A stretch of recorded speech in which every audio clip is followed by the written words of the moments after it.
Po, no? Okay.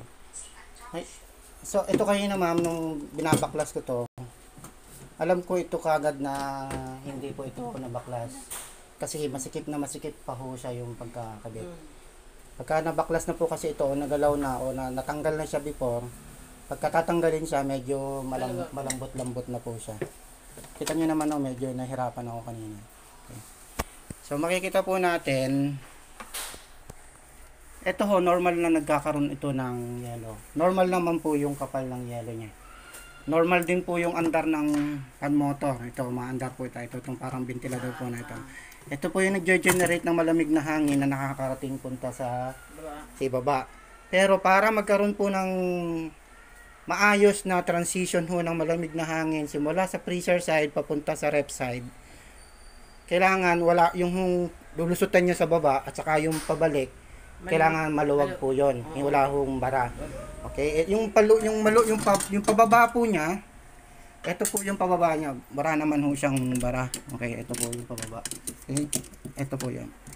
Dito po ang labas noon. Pagka mandar itong pan, magge-generate siya ng malamig na hangin. Hihigupin niya po yung malamig dito sa parte na to. Okay? Hihigupin niya diyan. Ipupush niya po yung malamig na hangin papunta rito sa side na to. Bababa ho siya rito.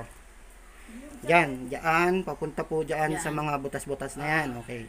So, pag nandito na po yung malamig na hangin, para bumalik po siya dito siya babalik, ma'am. Sa grills na to.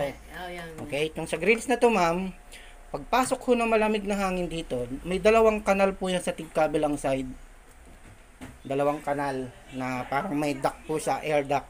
So, ang hangin po, babalik po siya papunta rito ulit pag ganon. Ikot na naman pag ganon. Ang problema po, ayan ma'am, makikita nyo yung pinakang drain canal ninyo, ma'am. Sino ko yan pwedeng lumapit, ma'am? Halika tayo, ikaw na lang tayo. Ayan.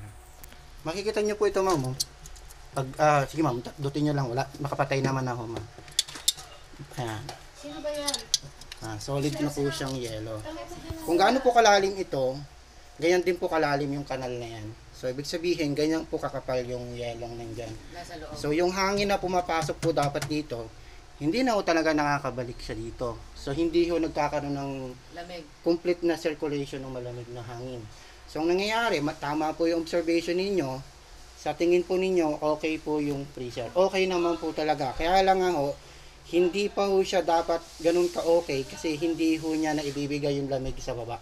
Kaya napapansin po ninyo doon sa puti na to, sa cover na yan, nag-yellow. Hindi po siya dapat mag-yellow ng ganun. So, yun po. Tutunawin po natin itong makapal na yellow na to.